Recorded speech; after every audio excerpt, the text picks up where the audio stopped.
요즘 여러분들은 주로 무슨 생각을 하며 사십니까? 최근에 우리 사회는 대통령과 관련된 아주 어이없는 사태를 보면서 다들 허탈해하고 나라의 장래를 걱정하면서 속상함과 분노를 하는 국민들이 참 많은 것 같습니다.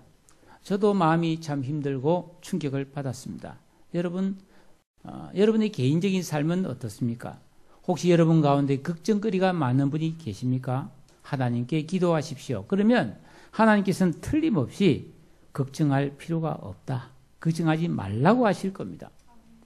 여러분 혹시 슬퍼하거나 괴로운 일이 있습니까? 하나님께 물어보십시오. 틀림없이 슬퍼하지 말라 하실 것이고 괴롭지 말라고 하실 겁니다. 혹은 여러분 가운데 기뻐하고 혹은 편안한 분이 계십니까? 그분들 기도 많이 하셔야 됩니다. 하나님은 틀림없이 그럴 때가 아니라고 하실 겁니다. 제가 왜 이렇게 말씀드리냐 하면은 성경 이사야서 55장 8절에 보니까 하나님의 생각은 사람의 생각과 다르며 하나님의 길과 사람의 길이 다르다고 했습니다. 우리가 성경을 볼 때 내 생각을 내려놓고 성경대로 성경을 읽으면 우리는 전부 다 이상할 수밖에 없고 충격을 받을 수밖에 없습니다. 왜냐하면 성경은 내 생각과 다른 하나님의 생각을 기록해 두었기 때문입니다. 요즘 뉴스를 보면 대통령과 국민의 생각이 너무 다르고 또 부모와 자식의 생각이 또 다르고 저 바다 건너 미국의 그 대통령 후보인 트럼프 씨의 생각은 참 보통 사람의 생각과 다르다는 것을 느낄 수 있습니다. 우리가 살다 보면 사람과 사람 사이에 갈등과 오해를 겪을 때가 있는데 그럴 때 풀려고 하다 보면 참 사람들마다 생각이 다르구나. 출신 지역마다 생각이 다르고 남녀노소의 생각이 다르고 쌍둥이도 세대 차이가 난다. 이런 말이 있을 정도입니다. 여러분 이렇게 사람들도 이렇게 생각이 다른데 하물며 거룩하시고 존귀하신 하나님, 영으로 계신 창조주 하나님의 생각과 피조물인 우리의 생각은 얼마나 다르겠습니까? 그래서 이사야 55장 9절에 보니까 하늘이 땅보다 높음같이 내 생각은 너희 생각보다 높다. 즉 완전히 다른데 우리 생각보다 하나님의 생각이 훨씬 더 바르고 좋은 생각이라는 것입니다. 내 생각과는 전혀 같을 수가 없다는 것입니다. 여러분 이것을 우리가 믿음으로 받아들인다면 우리가 예수를 믿고 하나님의 백성이고 하나님의 자녀로 살아갈 때 내 생각대로 살면 안 되지 않겠습니까? 삶의 우선순위, 시간을 사용하고 돈을 사용하고 인간관계를 맺고 삶의 목표를 정하고 좋아하는 것과 싫어하는 것 이게 다 변해야 되지 않겠습니까? 내 스타일, 고정관념, 기질도 바뀌는 것이 믿음이 아니겠습니까? 하나님께서 어떤 사람을 기뻐하시고 은혜를 베풀어 주시겠습니까? 착한 사람일까요? 일 잘하는 사람일까요? 정직한 사람일까요? 아니라고 생각합니다. 왜냐하면 분명하게 성경 히브리서 11장 6절에 보니까 믿음이 없이는 하나님을 기쁘시게 하지 못한다고 되어 있거든요. 믿음이 없이는 하나님의 좋은 은혜를 받을 수가 없어요. 그러니까 믿음으로 구원받고 믿음으로 병고침받고 믿음으로 복을 받는 것입니다. 자신의 노력과 공로, 경험, 지식, 재물, 가치관, 세상의 조건, 어떤 사람을 믿고 사는 것이 아니라 전심으로 하나님을 믿고 의지하는 사람만이 하나님을 기쁘시게 하고 하나님의 은총을 받아 살 수 있습니다. 오늘 본문에 보면 이스라엘 백성을 가리켜 참 감람나무 가지로 이방인을 돌 감람나무 가지로 비유하고 있습니다. 이 감람나무라고 하는 것은 우리가 흔히 아는 올리브 나무를 말합니다. 올리브 열매 요새 우리 사회도 참 많이 사용하고 있고 올리브유는 참 좋은 기름이지요. 근데 원래 이스라엘 백성들은 하나님께 접붙임을 받은 참 감람나무 가지였습니다. 그런데 이들이 하나님 말씀에 불순종함으로 그 가지가 뚝 꺾여가지고 버려졌습니다. 메말라졌습니다. 그 열매 맺지 못했죠. 그런데 그 참가지가 꺾여나간 자리에 돌감람나무 가지를 접붙였습니다. 즉 이방인이 하나님 자녀가 되고 하나님 백성이 되어 버렸다고 하는 것입니다. 여러분, 돌감람나무는 감람나무이긴 하지만 열매를 맺지 못하는 나무입니다. 여러분, 열매를 맺어야 될 유실수가 열매를 맺지 못하면 그 나무는 쓸모없을 뿐 아니라 거추장스러운 것입니다. 자리만 차지하는 것이죠. 우리가 이 주위에 한번 사람을 돌아봅시다. 사람은 누구나 아침에 일어나서 밥 먹고 일하고 쉬고 잠자고 이런 삶을 반복합니다. 모든 사람이 살아가는 방식은 비슷합니다. 그런데 사람들 중에는 좋은 열매를 맺어서 다른 사람을 유익하게 하는 사람이 있습니다. 그러나 돌감람나무처럼 아무 열매도 맺지 못하고 그럭저럭 그러니까 먹고 마시고 잠자고 하는 것은 비슷한데 열매가 없는 돌감람나무 인생이 있다고 하는 사실입니다. 그러나 실망할 일이 아닙니다. 왜냐하면 돌감람나무가 참 감람나무에 접붙임을 받듯이 사람도 인생을 살면서 어디에 접붙임을 받느냐에 따라서 전혀 새로운 인생이 될 수가 있다고 하는 겁니다. 여러분, 사람이 이 세상을 살아가는 방식은 여러 가지가 있죠. 열심히 성실하게 참고 사는 사람이 있는가 하면 대충 즐기며 사는 사람이 있습니다. 정직하게 사느라고 손해보는 사람이 분명히 있어요. 소수지만. 그러나 수단과 방법을 가리지 않고 죄를 지으면서 자기를 유익되게 하는 사람이 있습니다. 지금 나라가 온종 시끄러운 게 바로 그런 일 때문 아닙니까? 예.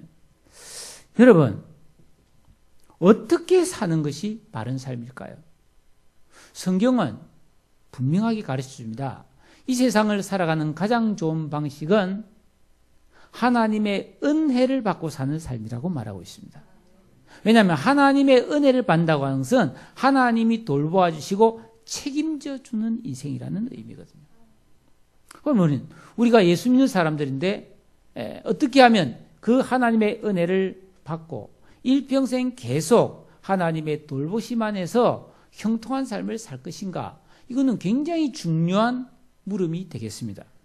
그래서 저는 오늘 본문에서 한 3가지 그 비결을 한번 찾아보았습니다. 첫째, 내가 어디에 접붙임을 받고 사느냐를 결정해야 합니다.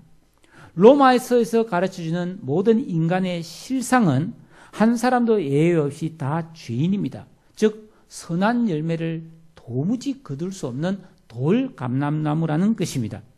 그런데 하나님께서 예수 그리스도를 통해서 우리에게 복음을 주셨고 이 예수 그리스도의 복음을 믿음으로 말미암아 우리가 참 감람나무인 예수님께 접붙임을 받아서 생명 열매를 맺을 수 있는 그리스도인이 되었다는 것입니다. 여러분, 그러므로 내가 그리스도인이 된 것은 자랑할 일이 아니라 너무너무 감사할 일이고 겸손히 그 은혜를 받아야 된다는 사실이죠. 여러분, 구원은 내가 뭘 잘해서 받은 것이 아니라 전적으로 하나님께서 값없이 베풀으신 은혜이기 때문입니다. 이런 은혜를 깊이 깨달은 사람은 남다른 삶을 살 수밖에 없습니다. 그래서 하나님을 기쁘시게 하고 다른 사람을 유익되게 하는 삶의 열매를 맺으며 살아가게 되는 것이죠. 우리가 잘 아는 요한복음 15장의 포도나무 비유의 말씀에 보면 내 안에 거하라 나도 너희 안에 거하리라. 가지가 포도나무에 붙어있지 않으면 스스로 열매를 맺을 수 없다. 마찬가지로 너희도 내 안에 있지 아니하면 열매 맺을 수 없다. 나는 포도나무고 너희는 가지와 같기 때문에 내 안에 붙어있고 그래서 내가 너희에게 진액을 공급해주면 너희가 열매를 많이 맺나니 나를 떠나면 아무것도 할 수 없다고 되어 있어요. 여러분, 이 말씀이 우리가 믿는다면 나는 지금 별로 되는 게 없고 별로 의미 있는 일을 하지 않고 있거나 아니면 내가 너무 좋은 삶을 살고 있거나 둘 중에 하나일 것입니다. 여러분은 현재 개인 생활이나 가정 생활, 직장 생활 등 내 삶의 요소가 예수 그리스도의 접붙임을 받아서 살고 있습니까? 예수 그리스도께 접붙임을 받으면 그분으로부터 진액을 공급받을 수 있습니다. 그러면 열매를 많이 맺는다고 되어 있거든요. 그러나 내가 교회를 다니고 믿음은 가졌지만 주님을 떠나 있어서 그 진액을 공급받고 있지 못하다면 마치 꺾여져서 버려진 가지와 다름없이 말라버릴 것이고 열매를 맺을 수 없다고 되어 있습니다. 사랑하는 여러분, 산에 나무를 해보러 간 분은 알겠지만은 그런 꺾어진 가지, 말라붙은 가지는 그냥 다 나무를 가져서 불쏘시개로 쓰지 않습니까? 예. 여러분, 우리 인생살이는 우리가 의식하든지 못하든지 끊임없이 어딘가에 접붙임을 받거나 접붙임을 받으며 살아갑니다. 하면서 살아갑니다. 중요한 것은 어디에 접붙임을 받으며 사느냐, 이에 따라 우리 인생이 판이하게 달라지게 되어 있습니다. 이건 실화인데요. 교도소를 제 집 드나들듯이 왔다 갔다 하는 소매치기범이 있었는데 이 소매치기범에게 어린 두 아들이 있었습니다. 범죄심리학자가 이 두 아들이 어떻게 자라는지를 추적 조사를 했는데 20년이 지난 후에 큰아들은 아버지처럼 소매치기가 되어 있었습니다. 사람들이 물었습니다. 왜 이렇게 되었습니까? 아니, 소매치기 우리 아버지 밑에 자란 내가 별 수 있겠습니까? 그런데 둘째 아들은 아주 반듯하게 자라서 좋은 직장에 다니면서 형과는 전혀 판이한 삶을 살고 있었습니다. 똑같은 질문을 했어요. 어떻게 이렇게 되었냐고. 그러니까 내가 소매치기 우리 아버지 밑에 자랐는데 내가 어떻게 아버지처럼 살 수 있겠냐고. 같은 아버지 슬하에서 자랐지만 자신을 어떤 삶에 접붙이냐에 따라서 인생이 달라진 것입니다. 여러분, 지금 나는 과연 내 삶을 어디에 접붙이고 살고 있는지 세심하게 성찰해 보아야 합니다. 혹시 세상의 즐거움에 접붙이고 살고 있지 않습니까? 전심으로 은혜를 사모하며 영원에 잇대어 살고 있는가? 고인이 된 그 영화감독 이장호 씨의 그 글에 이런 글이 있습니다. 자기가 영화를 이렇게 재료를 찾기 위해서 여러 사람을 만나는 중에 한 창녀를 만났다고 합니다. 창녀. 당시 어떻게 창녀가 됐냐? 자기는 원래 고등학교 다닐 때까지 저 시골 소도시의 부잣집 딸로 학교를 잘 다니고 있었답니다. 그런데 한 번은 자기 친구가 오늘 읍내 나이트클럽에 유명한 가수가 오는데 우리 구경 가자 했어요. 그래서 그날 저녁 자기 언니 옷을 입고 그 나이트클럽에 가수를 보러 갔습니다. 그런데 거기서 학교의 학생 주임 선생님을 만나봤어요. 선생님이 너 왜 여기 왔냐고, 내일 학교 오거든 나를 찾아오느라, 이렇게 말했습니다. 이 여학생이 학교 가서 혼날 것을 두려워해서 그날 밤 가출을 했습니다. 서울을 가가지고 서울역 근처를 배회하면서 어떻게 하다 보니까 결국 창녀가 되고 말았다. 어디에 접붙임을 받느냐에 따라 다른 거예요. 지금 극동방송 사장인 그 김정한 목사님 아시죠? 여러분 대부분 알 겁니다. 목소리가 카락카락하죠. 이분이 6.25 사변 났을 때 우리나라가 어려울 겪을 때 미군 하우스보이 했습니다. 구두닦이였습니다. 그런데 정직하고 성실함으로 그 미군이 미국 갈 때 데려갔습니다. 가서 공부를 시켜서 대학에서 박사학위를 받고 신학 교수가 됐어요. 목사가 되었습니다. 여러분, 출신이 중요한 게 아니에요. 형편이 중요한 게 아니에요. 내 인생을 어디에 접붙이고 사느냐에 따라서 맺는 열매가 다르고 인생이 달라진다고 하는 것입니다. 우리는 예수 그리스도의 은혜로 부름을 받아서 예수 그리스도께 접붙임을 받은 그리스도인이 되었습니다. 그리스도인이 되었으므로 시시때때로 하나님 주시는 이 진리의 말씀과 기도를 통해 주시는 이 은혜의 진액을 받아 먹고 마셔야 됩니다. 그래야 내 인생이 좋아지고 좋은 열매를 맺고 다른 사람과의 관계도 바르게 정립이 됩니다. 우리가 아무리 구원받았고 접붙임을 받았다 할지라도 그 뿌리에서 주는 진액을 적극적으로 받아 먹지 않으면 꺾여진 가지와 다를 바가 없습니다. 나무를 보면 이상하게 말라붙은 가지가 있어요. 희한해요.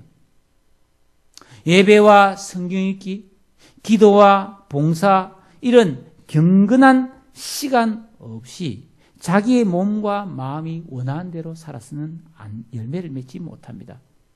오직 내가 예수 그리스도와 바르게 접붙임되어 있을 때만이 내 인생이 좋아질 뿐 아니라 내 남편, 내 아내, 내 자녀, 내 이웃과 친구들과도 올바른 관계로 접붙임될 수가 있습니다. 두 번째로 우리가 하나님의 은혜를 공급받고 사는 비결은 20절에 있는 말씀처럼 높은 마음을 품지 말고 두려워하는 마음을 가져야 된다고 하는 것입니다. 여기 높은 마음은 교만을 말하죠. 여러분, 나는 원래 이방인이었고 죄인이었지 않습니까? 근데 하나님께서 나를 구원해 주셨습니다. 이게 대해서 감사하며 자부심을 가지고 사는 건 괜찮지만 교만하지는 말라는 것입니다. 여러분, 예수 그리스도를 믿고 믿음 생활을 신실하게 하면 반드시 마음에 평안과 기쁨이 찾아옵니다. 성경 말씀을 읽고 묵상하면 우리 영혼이 소성함을 입고 진실한 마음이 깨어나서 지혜와 총명이 생기게 됩니다. 그래서 바른 판단을 하며 살 수 있는 능력이 생기는 거죠. 그리고 우리가 시시때때로 정직한 기도의 생활을 하면 하나님의 위로와 응답이 주어집니다. 그때 우리는 영적인 행복감을 맛보게 되는데 인간이 살아가면서 누리는 최고급 기쁨이 영적인 기쁨이거든요. 이걸 누리게 되면 우리는 굉장히 감사한 마음과 소망이 생기게 되거든요. 그러면 비록 이 세상의 삶이 좀 힘들고 고달픈 일이 생긴다 할지라도 그 하나님의 은혜로 말미암아 그걸 이겨낼 힘이 생긴단 말이죠. 그러면 반드시 삶에 축복이 임하게 되어 있어요. 할렐루야. 이 믿음의 복이잖아요, 이게. 근데 이때 조심해야 될 것이 있습니다. 내가 그런 복을 받고 그런 기쁨을 누리면서 믿음 없이 살아가는 사람, 그것을 누리지 못하는 사람과 비교하면서 그들을 무시하거나 멸시하거나 자랑해서는 안 된다고 하는 것입니다. 고린도전서 10장 12절에 보니까 그런즉 선줄로 생각한 자는 넘어질까 조심하라고 했는데, 여러분, 내가 이처럼 주님 앞에 겸손한 마음을 가지려면 무엇보다 하나님을 두려워함이 있어야 된다는 것입니다. 여러분, 하나님은 사랑의 하나님이지만 두려우신 하나님이십니다. 우리가 구약 성경을 읽어보면 하나님께서 이스라엘 백성들을 얼마나 사랑했습니까? 그런데 그 이스라엘 백성들이 범죄하고 죄를 지었을 때 하나님은 가차없이 심판을 했습니다. 오래 참으셨지만 결국 심판을 했단 말이죠. 여러분, 이것을 우리가 기억한다면 우리 자신도 믿고 구원받았을지라도 믿음의 길에서 벗어나면 큰 시련이 올 수 있다는 것을 두려워하는 마음을 가져야 되는 거예요.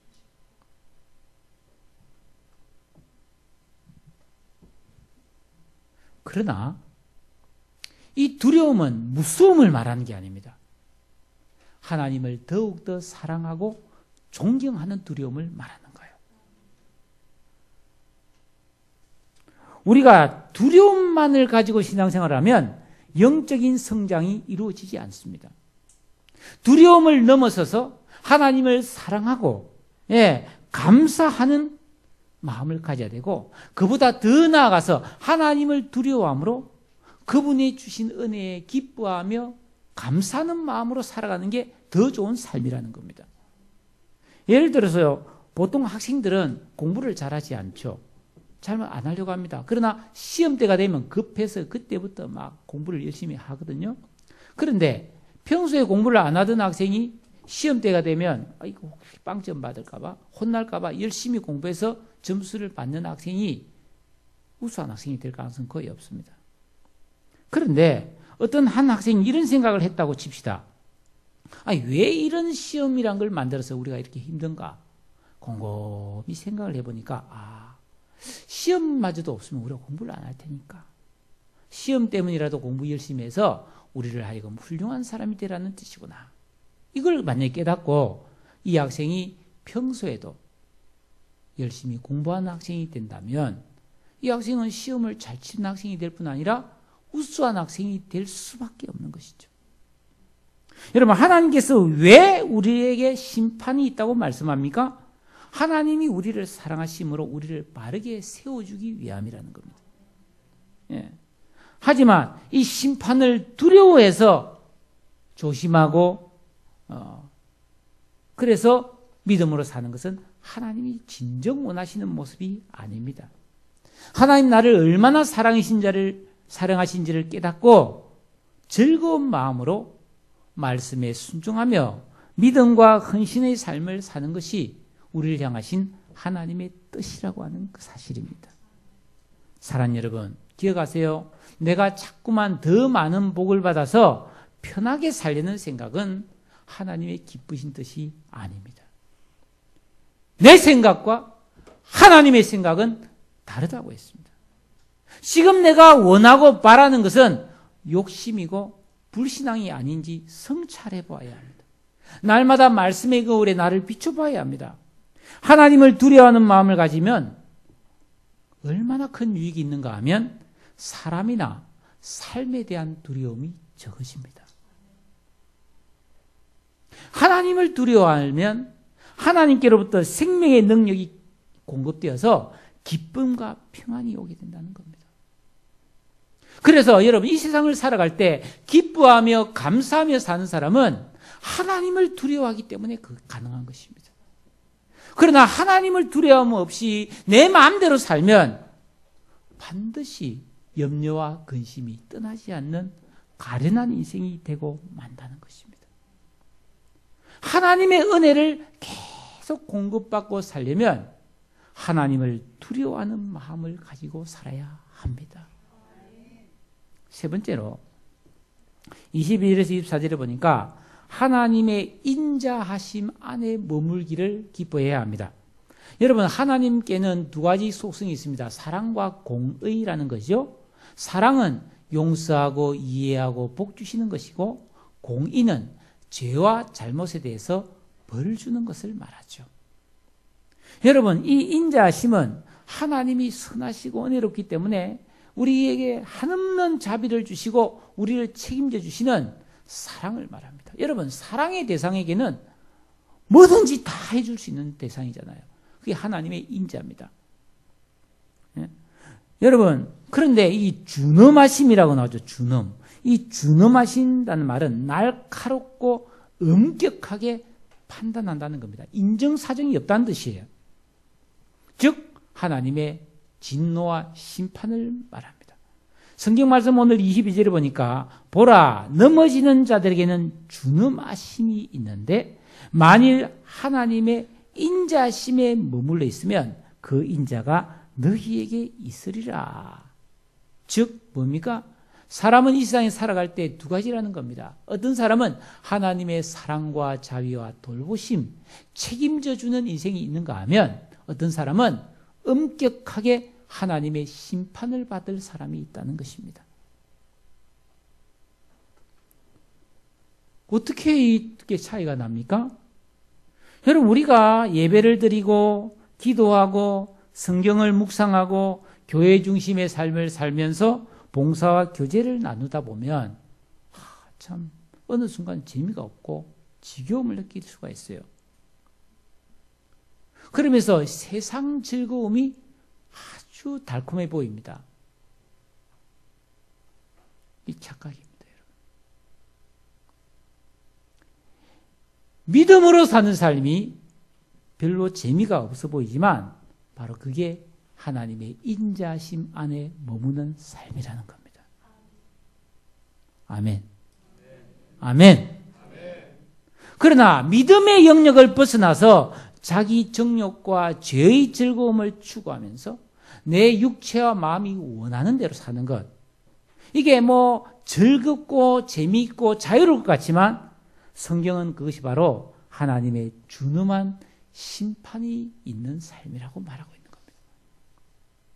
그리스도인은 죄와 욕심을 추구하느라고 하나님의 인자심 밖으로 나가지 않도록 조심해야 됩니다. 22절에 그렇지 않으면 너도 찍히는 바가 되리라 하고 되어 있어요.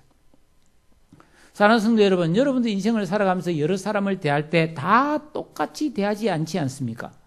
가족들이나 심지어 자녀들도 사랑하지만 좀 다르게 대하는 경우가 있지 않습니까? 유순하고 자기 일을 잘하고 순종하고 점점 좋아지는 사람에게는 인자하게 대할 겁니다. 그러나 난폭하고 자기 일을 잘 안 하고 불순종하고 점점 나빠지게 되는 사람을 대할 때는 엄격해지는 게 인지상정입니다. 여러분 자신의 삶을 한번 평가해 보십시오. 나는 요즘 하나님 보실 때 인자하심을 맛보고 있는가? 아니면 준엄하심, 심판 가운데 있지 않는지 생각해 봐야 합니다. 심은 대로 거둡니다.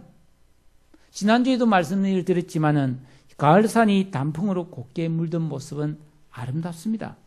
하지만 온 산에 단풍만 들어있고 들판에 곡식이 없고 과일나무에 열매가 없다면 그 단풍이 어떻게 즐겁겠습니까? 우리 인생이 곱기만 하고 다른 사람들 보기에 좋기만 해서는 행복한 인생이 아닙니다. 돌 감람나무도 단풍은 듭니다. 그러나 열매 맺지 못하는 인생은 초라하고 심판을 받는다는 것입니다. 사랑하는 성도 여러분, 오늘은 499주년 종교개혁 기념일입니다. 499, 내년이 500주년입니다. 이건 유럽에서는 이게 난리예요, 지금 그 때문에. 여러분, 중세 로마 가톨릭 교회는 신앙의 진리를 추구하기보다는 건물을 짓는 데 열중했습니다. 우리가 유럽을 여행을 가보면 어마어마한 성당들이 즐비합니다. 아파트 이런 몇 동을 합쳐놓은 것보다 더 큰 성당이 도시마다 있습니다. 근데 그건 단순한 건물이 아니에요. 안팎으로 벽에도 다 조각이 되어 있습니다. 대리석이고. 그러니까 얼마나 그걸 짓는데 보통 50년, 80년, 200년 이렇게 짓습니다. 건물 하나 짓는데. 그러니까 엄청난 돈이 들어가니까 그 재원을 조달하기 위해서 사람들에게 성경에 없는 면죄부라는 것을 판매하기 시작합니다. 여러분, 죄사함을 받고 천국 가려면 돈을 주고 죄를 사한다는 증명서를 교회에서 사라고 말했습니다. 그래서 저 함에다가 은전을 돈을 땡그랑 넣고 면죄부를 받으면 구원받는다고 가르쳤습니다. 성경에 없는 이야기죠. 사람들은 울며 겨자 먹기로 그렇게 해야 구원받는다고 하니까 그때는 사람들에게 성경도 못 읽게 했거든요.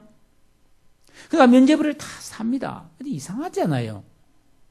무슨 천국을 입장구 사서 갑니까? 그때 수도사이며 독일의 비텐베르그 대학의 신학 교수였던 마르틴 루터가 1517년 10월 31일 그 대학 안에 있는 교회 정문에다가 면죄부에 대한 95개조의 항의문을 작성하여 게시를 했습니다. 이게 도대체 무슨 말이냐 말이에요. 그런데 이 항의문이 어마어마하게 많은 사람에게 호응을 받습니다. 그래서 반가톨릭 정서가 생겨났고, 그래서 가톨릭에서는 이 루터를 화형을 시키려고 했지만 루터를 보호해서 마르부르크 성이라고 하는 산 위에 있는 은밀한 곳에 숨겨두고 거기서 성경을 번역합니다. 그래서 성경을 독일어로 번역해서 사람들한테 다 읽어봐라. 여기에 그렇게 안 되겠다고 가르쳐버렸어요. 그래서 이 종교개혁 정신이 전 유럽으로 퍼져갔고 마침내 오직 믿음, 오직 하나님의 은혜, 오직 성경의 진리로만 구원받는다고 하는 종교개혁의 깃발이 널리 나부기 시작했고, 그로 인해 생겨난 교회가 프로테스탄트 교회, 개신교회라고 하는 교회가 생겨난 거예요. 사람들은 흔히 이렇게 말해요. 개신교회는 가톨릭 교회에서 떨어져 나온 작은 집이야. No, 그렇지 않습니다. 왜 아니냐 하면은 중세교회는 권력과 부와 명예라고 하는 세속적 가치에 접붙여 버렸어요. 거기서 나오는 권력, 돈 맛을 즐기며 살았다는 겁니다. 그래서 진리에게 벗어나 버렸죠. 열매 맺지 못했습니다. 그런데 그토록 영적으로 어둡고 기뻤던 그 시대에도 예수 그리스도와 성경에 접붙임되어 그 진액을 받은 루터, 칼빈, 쨉잉글리 이런 종교개혁자들에 의해서 신앙의 개혁이 이루어진 거죠. 우리가 섬기는 이 서해 왕성교회는 바로 이 종교개혁의 전통 위에 서 있는 교회입니다. 따라서 우리 교회와 그리스도인들은 이 종교개혁의 정신을 본삼고 날마다 교회와 자신을 개혁하는 삶을 살아야 합니다. 이 개혁이라고 하는 것은 뜯어 고치는 게 아니에요. 이 개혁의 본래 의미는 원래로 돌아간다. 본질로 돌아간다는 의미를 가지고 있습니다. 이 본질이 뭐냐면 오직 성경이요, 오직 예수님이요, 오직 참된 믿음을 가리키는 것이죠.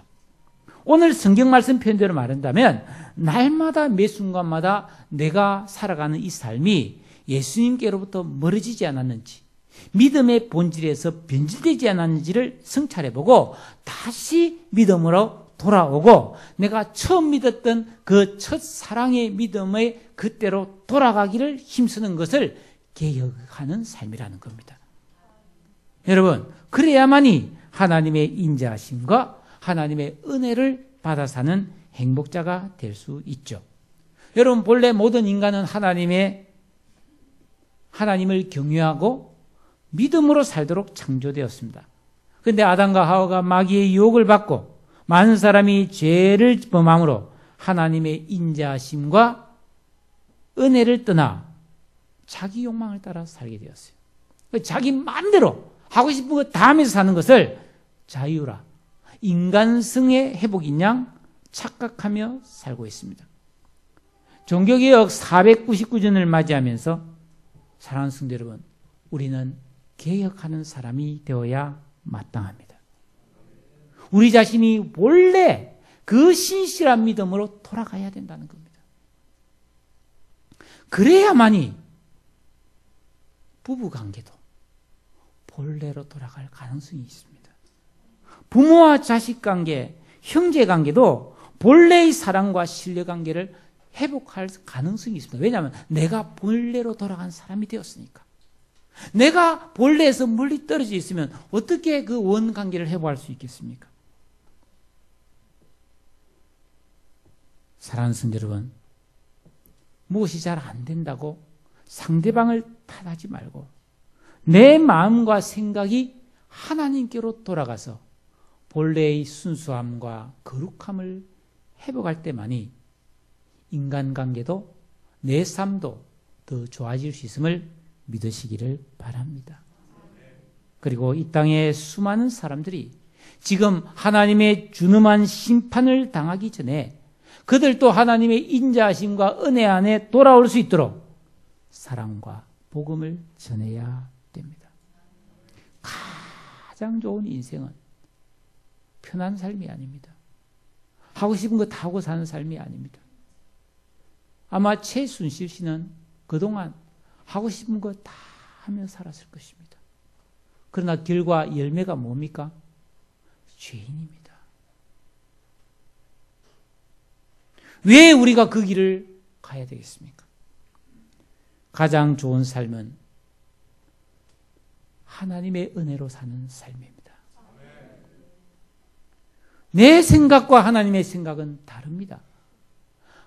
그렇기 때문에 그리스도인은 자기를 부인하고 하나님의 뜻을 따라 사는 믿음으로 사는 사람이 되어야 되는 것이죠.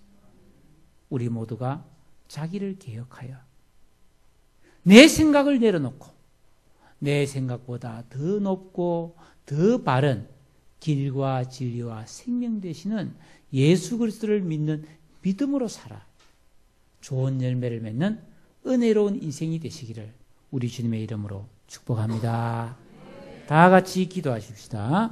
오늘 이 말씀을 생각하면서 하나님, 그렇군요. 내가 하나님께 접붙임 받고 믿음에 접붙여져서 하나님의 진행을 받고 살게 해달라고 높은 마음을 품지 말고 하나님을 두려워하게 해달라고, 또 한 가지 하나님의 인자하심 안에 머물러 살게 해달라고 다 같이 통성으로 기도하겠습니다.